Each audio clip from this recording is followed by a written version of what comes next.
The Cowboys' rescue, frozen in the snow, the horse stumbled again, and Jake Morrison knew they were in serious trouble. Snow whipped across his face like tiny knives, and he couldn't see more than 10 feet ahead.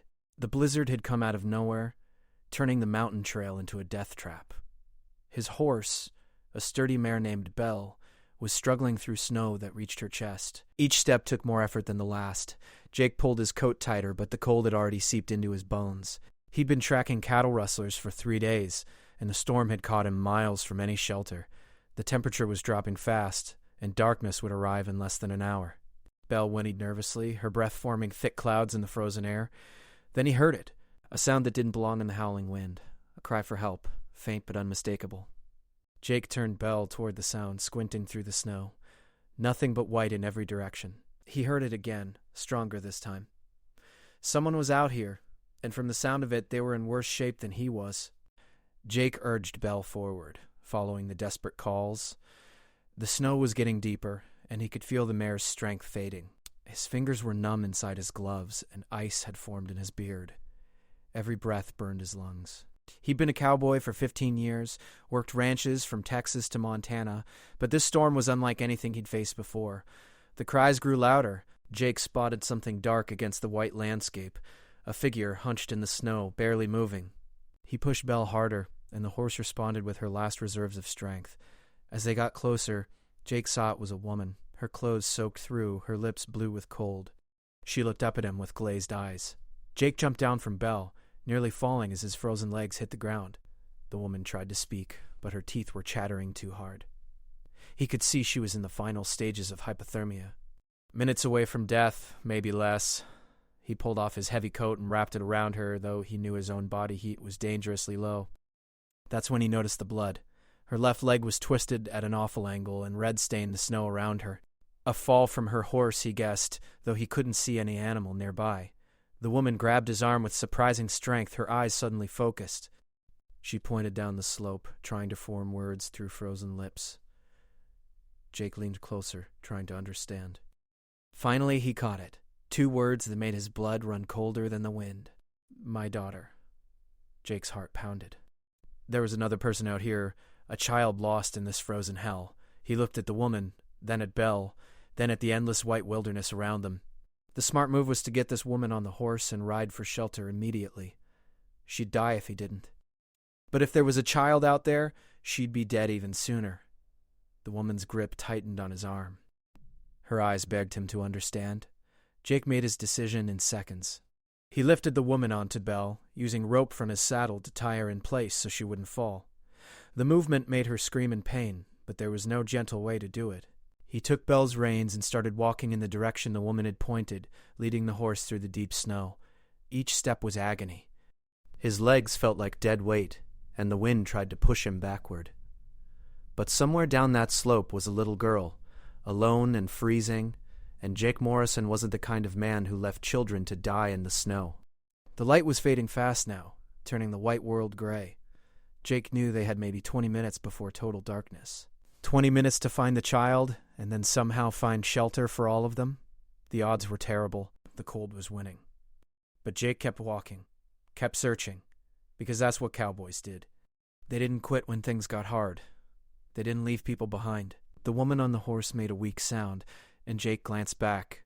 She was slipping in and out of consciousness. He needed to move faster, but the snow was relentless. Then, barely audible over the storm, he heard a new sound. A child's voice calling for her mother. Jake's eyes searched the gray darkness ahead, looking for any sign of life in the frozen wasteland. Kate Sullivan was 7 years old, and she couldn't feel her hands anymore. She'd been calling for her mother for what felt like hours, but the wind kept stealing her voice.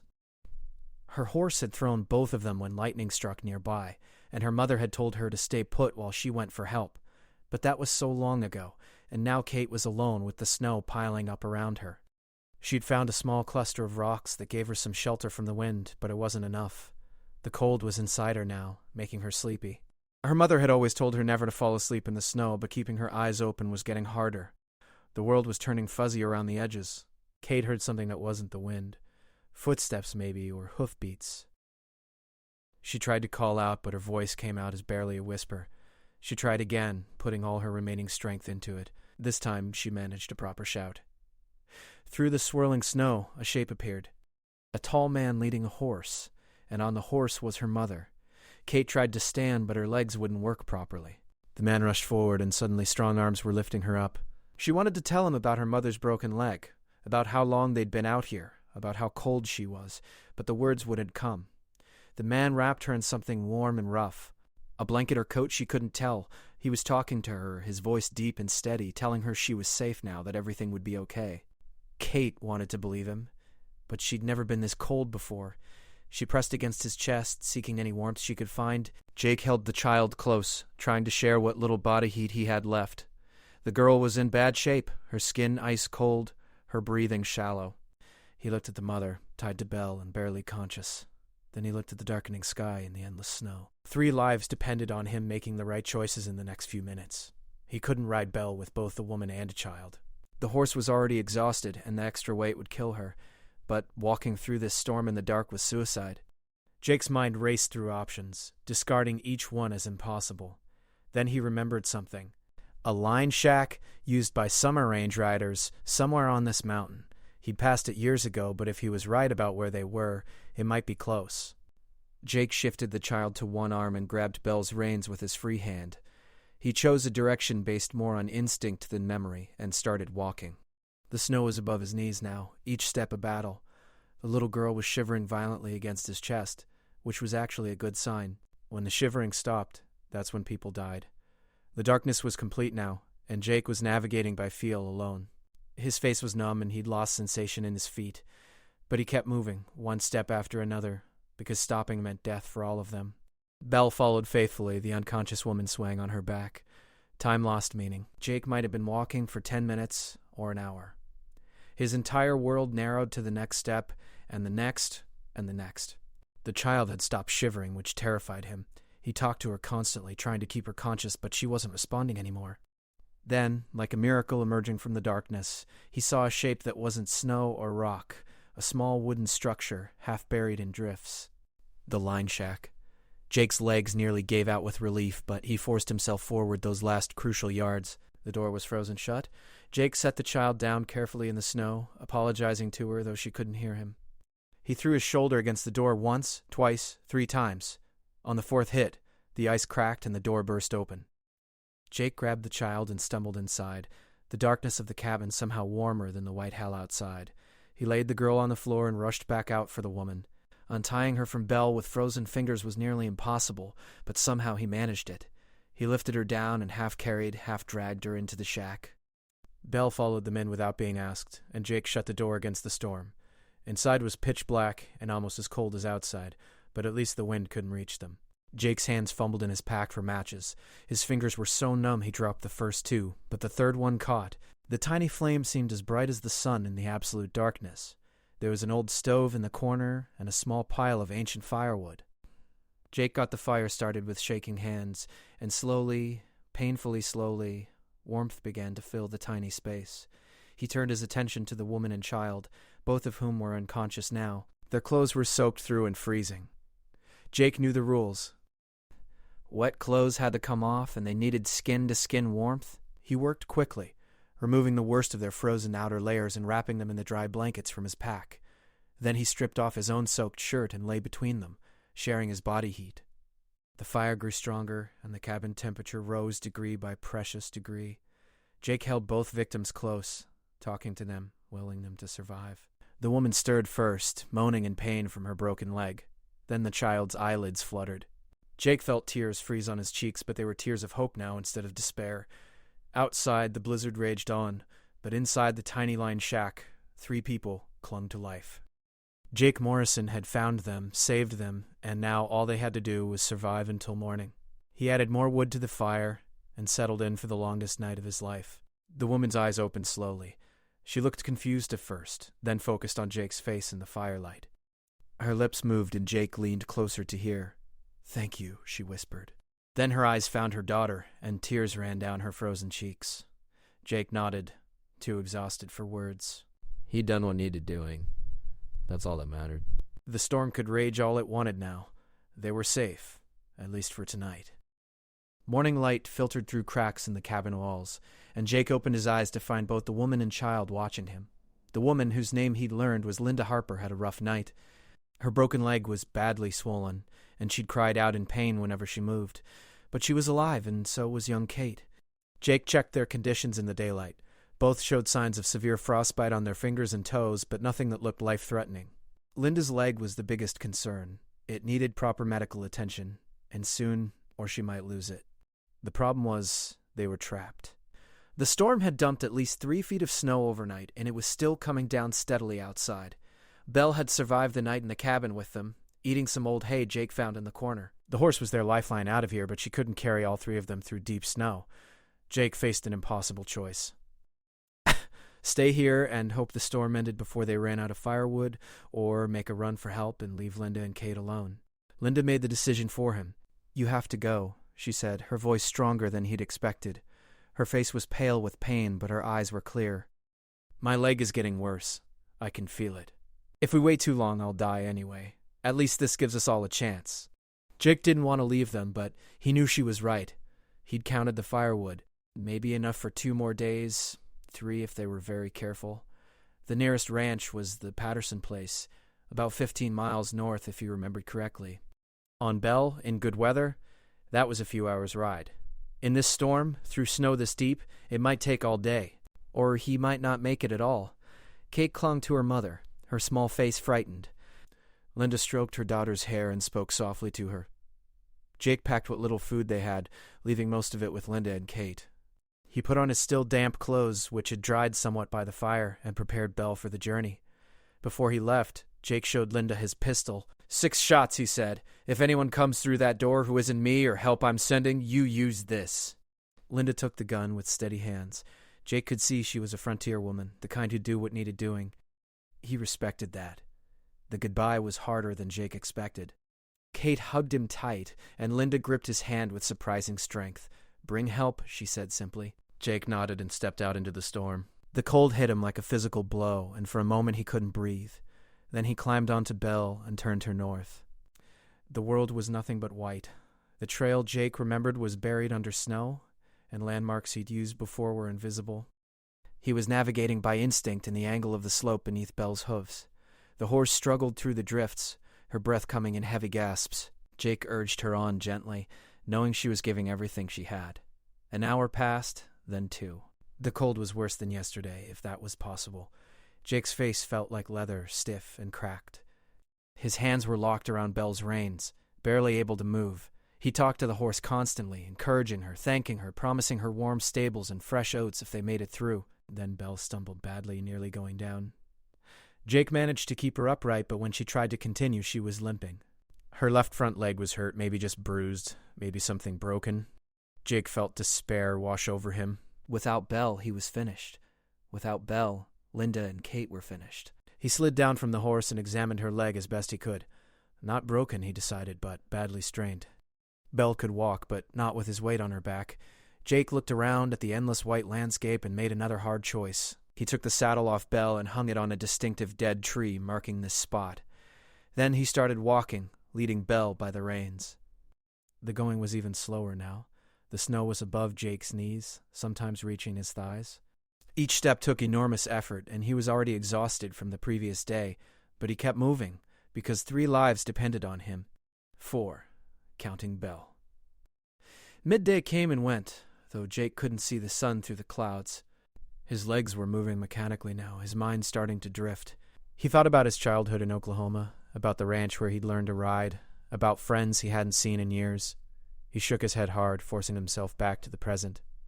Drifting thoughts meant his mind was giving up, and he couldn't allow that. Belle nickered softly behind him, and Jake turned to check on her. The horse's eyes were tired but determined. She trusted him to get them through this, and Jake refused to let her down. He patted her neck with a frozen hand and kept walking. The landscape began to change slightly. The slope was leveling out, which meant he was getting off the mountain. That was good. The Patterson Ranch was in the valley, but how far into the valley? Jake's memory was foggy, and he realized he was more hypothermic than he'd thought. He needed to reach help soon, or he'd be another frozen body in the snow. Then, through the curtain of falling snow, Jake saw smoke, just a thin gray line against the white sky, but it was there. A chimney. A house. Help! Jake's legs found new strength and he pushed forward faster. Belle sensed his urgency and moved quicker despite her injured leg. The house materialized from the storm like something from a dream. It was the Patterson Ranch, and Jake had never seen a more beautiful sight. He staggered to the front door and pounded on it with numb fists. The door opened, and a bearded man stared at him in shock. "Help!" Jake managed to croak out. "Line shack." "South Mountain. Need doctor." Then his legs gave out, and he collapsed into the doorway. Strong hands caught him and pulled him inside. Jake tried to explain, tried to make them understand the urgency, but his words came out garbled. The warmth of the house was overwhelming, and darkness crept into the edges of his vision. A woman appeared, pressing a cup of hot liquid to his lips. "Drink this," she commanded. "Then tell us everything." Jake forced down the scalding coffee and found his voice. His words came out clearer now, explaining about Linda and Kate, about the line shack, about the firewood running out. The bearded man, who must be Patterson, was already moving, shouting orders. Within minutes, men were saddling horses and preparing a sled. Someone brought a doctor from his house across the property. Jake tried to stand, to go with them, but his legs wouldn't support him. Patterson pushed him back into a chair.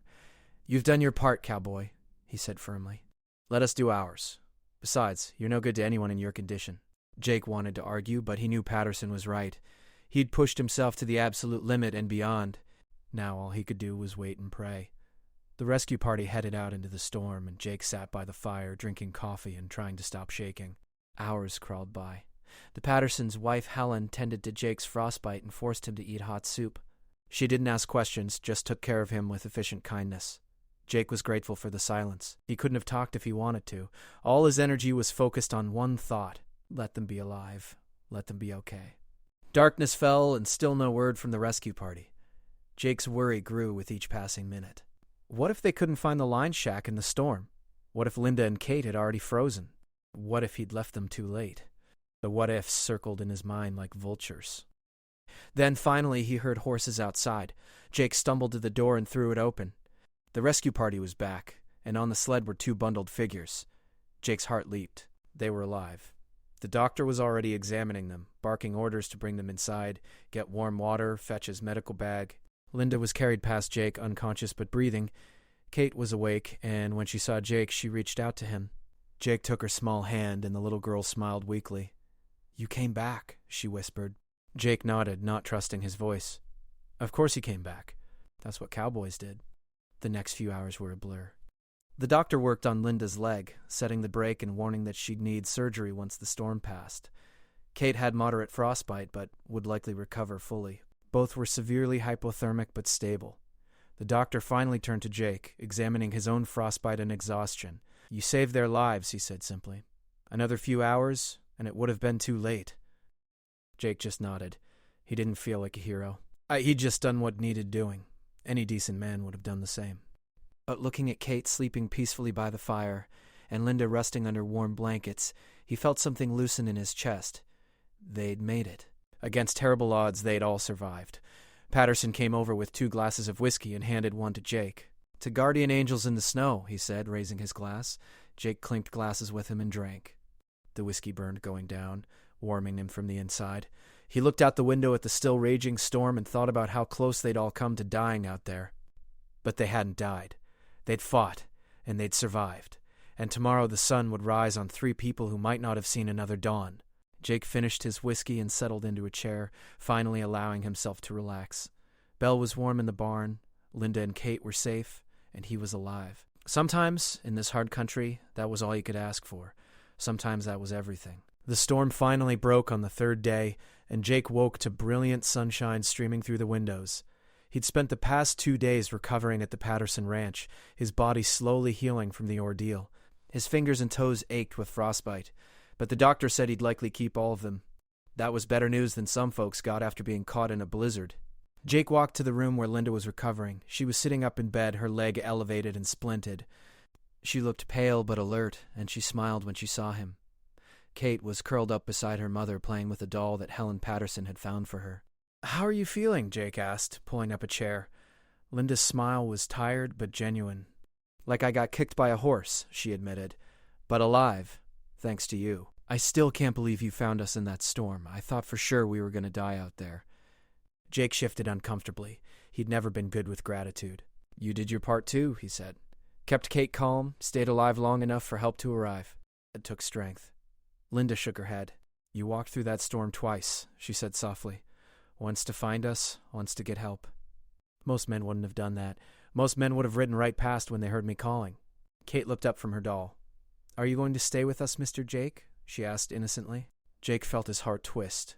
The little girl had been through so much, and she was still so trusting, so hopeful. He reached out and ruffled her hair gently. "I need to get back to my work," he said. "But I'll visit before I leave, I promise." Patterson knocked on the doorframe and entered. "The roads are clear enough now," he announced. "I can take Linda and Kate into town tomorrow. The doc there can finish treating Linda's leg properly." He turned to Jake. "And, what about you, Morrison? Where are you headed?" Jake had been thinking about that. He'd been tracking cattle rustlers when the storm hit, and that trail was long cold now. But there was always work for a good cowhand. "Figured I'd head over to the Triple J Ranch," he said. "Heard they're hiring for the winter." Patterson nodded approvingly. "Good outfit," he said. "Tell Johnny I sent you. He'll treat you right." That evening, Jake went to the barn to check on Belle. The horse was recovering well, her injured leg much improved. She nickered softly when she saw him and nuzzled his hand looking for treats. Jake produced an apple from his pocket and Belle crunched it happily. "You did good, girl," Jake told her quietly. "Real good. We make a fine team, you and me." Belle tossed her head as if agreeing, and Jake laughed. It felt good to laugh after coming so close to death. He spent time brushing Belle down, checking her hooves, making sure she was healing properly. The work was calming, familiar.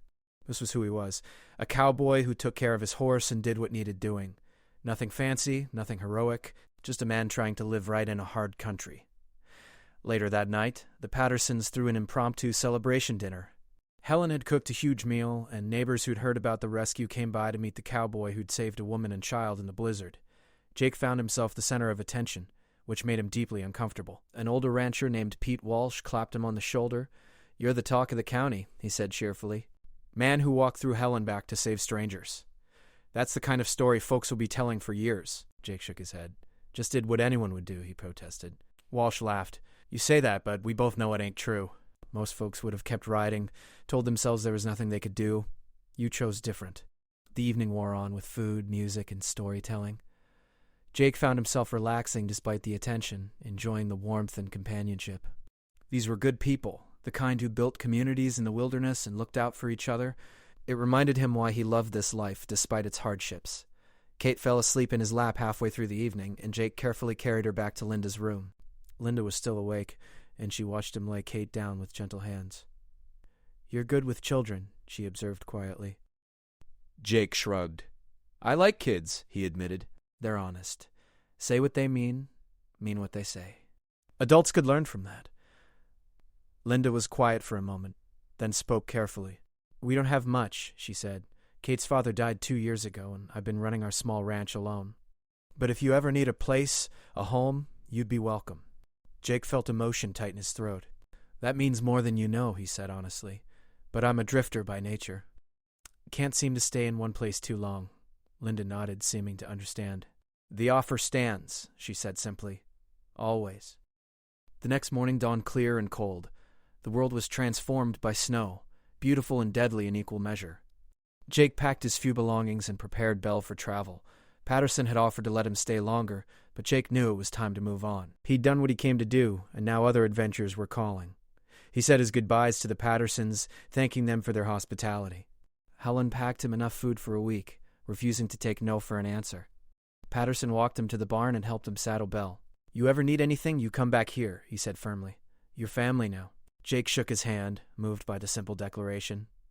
His final stop was Linda and Kate's room. Linda was sitting up, looking stronger than before. Kate was building something with wooden blocks on the floor. When she saw Jake, she jumped up and ran to him. "You're leaving," she said, her voice sad but accepting. Jake knelt down to her level. "I am," he confirmed. "But I'll remember you, Katie girl. And if you ever need anything, you tell your mama to send word. I'll come running." Kate hugged him tight and Jake hugged her back. Linda stood carefully, balancing on her good leg, and embraced him as well. "Thank you," she whispered, "for giving us our lives back." Jake nodded, not trusting himself to speak. He turned quickly and walked out before the emotion could overwhelm him. Belle was ready, and Jake swung into the saddle with only a slight wince from his healing body. The morning air was crisp and clean, the sky a brilliant blue. He guided Belle down the trail, not looking back. Looking back always made leaving harder. The ride to the Triple J Ranch took most of the day. Jake followed the valley road, admiring the snow-covered landscape. It was hard to believe that just a few days ago, this beautiful white world had nearly killed him. Nature was like that, he reflected. Beautiful and brutal, often at the same time. He thought about Linda and Kate, about how close they'd all come to dying. He thought about the line shack that had saved them, about Belle's faithful strength, about the Pattersons' kindness. Life was strange sometimes. You set out tracking rustlers and end up saving lives instead. You think you're just a drifter with no ties, and suddenly you have people calling you family. The Triple J Ranch appeared in the distance, a sprawling operation with good buildings and healthy-looking cattle. Jake rode up to the main house and dismounted. A man in his 50s came out, eyeing Jake carefully. "Help you?" he asked neutrally. Jake touched his hat brim respectfully. "Name's Jake Morrison," he said. "Patterson sent me. Heard you might be hiring." The man's face broke into a smile. "You're the one who saved those folks in the blizzard," he said. "Heard all about it. Name's Johnny Price, and yes, I'm hiring. Any man tough enough to walk through that storm is tough enough for anything I need done." Jake felt relief wash through him. A job meant stability for a while, money in his pocket, a purpose beyond just drifting. Johnny showed him to the bunkhouse, where several other cowboys were lounging around. They looked up with interest when Jake entered. "This is Jake Morrison," Johnny announced. "He'll be joining the crew. Treat him right." The cowboys nodded welcomes, and one moved his gear to make space for Jake's things. That evening, Jake settled into his new bunk, Belle comfortable in the stable outside. He'd found work, found a place, at least for now.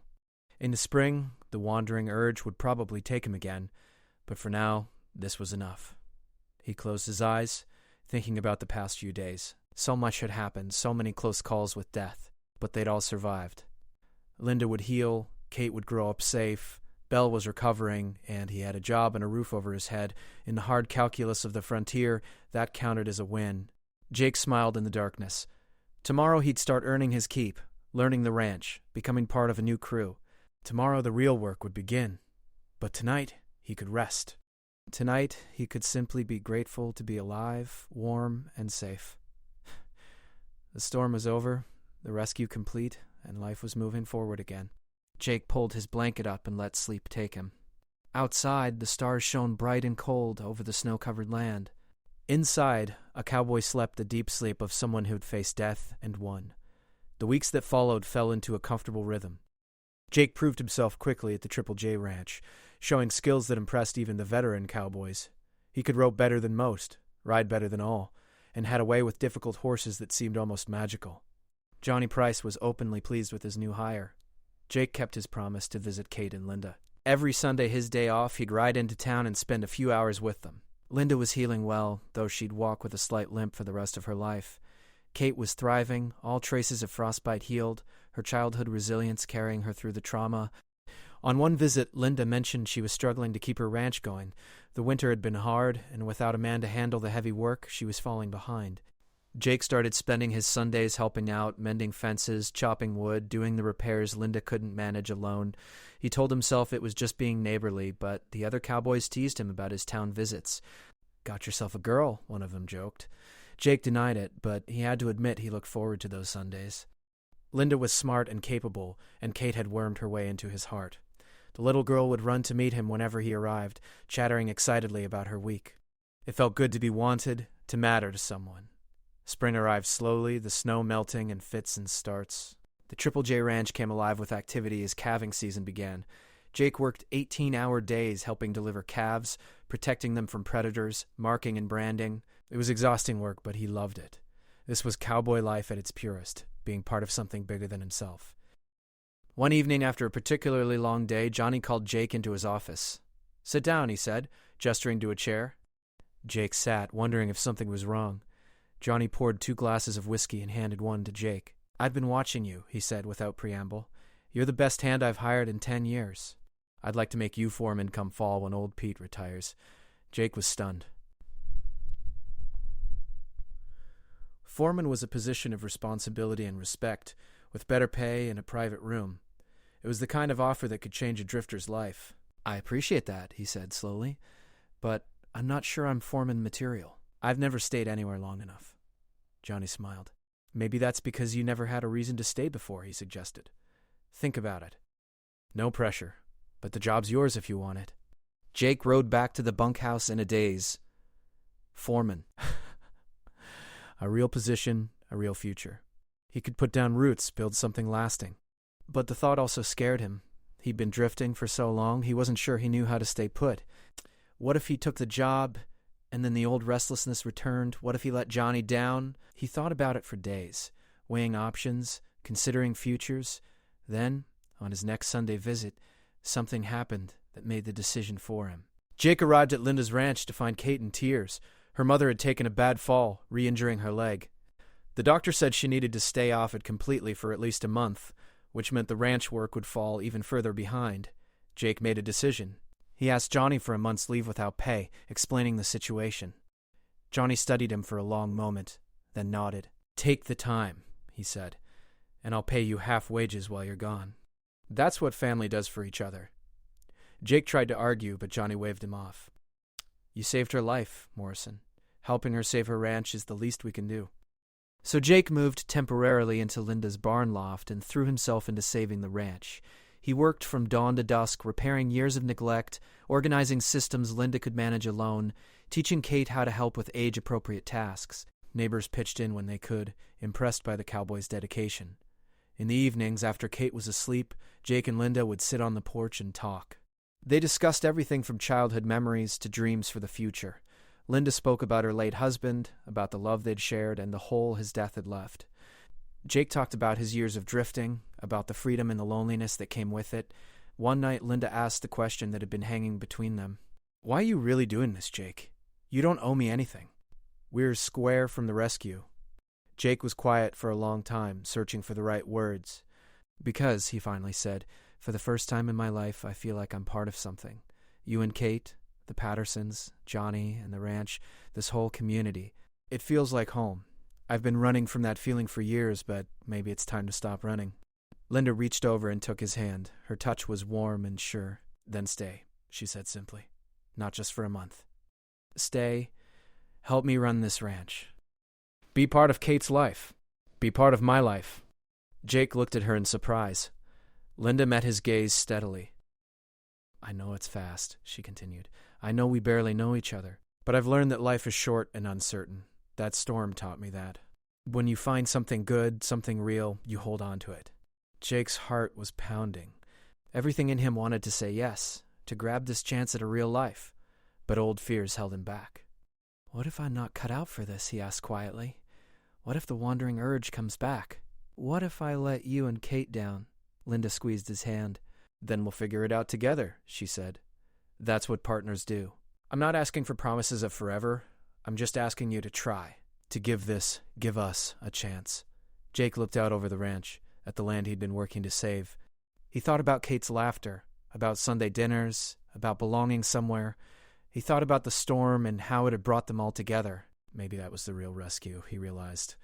Not just saving Linda and Kate from freezing, but all of them saving each other from loneliness. He turned back to Linda and smiled. "Okay," he said. "Let's try." Linda's face lit up with joy, and she leaned over and kissed him. It was a gentle kiss, full of promise and possibility. When they pulled apart, Jake felt something settle in his chest. Peace, contentment, home. The next day, Jake rode to the Triple J and told Johnny his decision. He'd stay on as a hand when Linda didn't need him, but his main focus would be helping her ranch. Johnny smiled and shook his hand. "I figured this was coming," he admitted. "You've had that look about you, like a man who's found what he's been searching for. You'll make a good rancher, Morrison. And if you ever need help, you know where to find us." The months that followed were the happiest of Jake's life. He and Linda worked side by side, building the ranch into a profitable operation. Kate thrived with a father figure in her life, calling him Jake but looking at him with a daughter's love. The community welcomed him fully, no longer as the stranger who'd saved lives but as one of their own. A year after the storm, on a clear spring day, Jake and Linda were married in a simple ceremony at the ranch. Kate was the flower girl, and Johnny Price stood as Jake's best man. The Pattersons were there, along with half the county. It was a celebration not just of a marriage, but of a community's strength and the bonds that tied them all together. As Jake stood beside Linda, promising to love and cherish her, he thought back to that terrible day in the blizzard. He'd been tracking rustlers, alone and without purpose beyond the next job. He'd been a drifter with no roots, no home, no family. And then he'd heard a voice crying for help in the snow, and everything had changed. Sometimes, Jake reflected, you set out to save someone and end up being saved yourself. Sometimes the hardest journey isn't through a blizzard, but into your own heart. Sometimes home isn't a place you find, but people you choose and who choose you back. He looked at Linda, radiant in her simple dress, and at Kate, grinning with excitement, and he knew he'd finally found what he'd been searching for all those years. The cowboy who'd wandered alone had found his family. The drifter had found his home. And it had all started with a voice crying out in a frozen storm, with a choice to help instead of riding past, with courage to face the cold and the unknown. Jake Morrison, cowboy and rescuer, had completed his greatest rescue, the rescue of his own lonely heart. The wedding celebration lasted late into the night with music and dancing and laughter. As the stars came out overhead, bright and clear in the spring sky, Jake held his new wife close and looked around at the gathered friends and family. His family now, truly and completely. Belle, grazing peacefully in the nearby pasture, lifted her head and whinnied softly. Jake raised his glass to her in salute. They'd walked through hell together, survived the impossible together, and now they were both home. The storm had passed long ago, but its lessons remained. Life was precious, love was worth fighting for, and sometimes the bravest thing a cowboy could do was stay instead of ride away. The future stretched out before them, full of promise and possibility. There would be hard times, certainly. Ranching was never easy, but they'd face those times together, the way they'd faced the blizzard, with courage, determination, and love. Jake pulled Linda closer and smiled. The cowboy's rescue was complete, and his real life was just beginning. Out of the frozen snow and bitter cold, something beautiful and warm had grown, and it would last forever.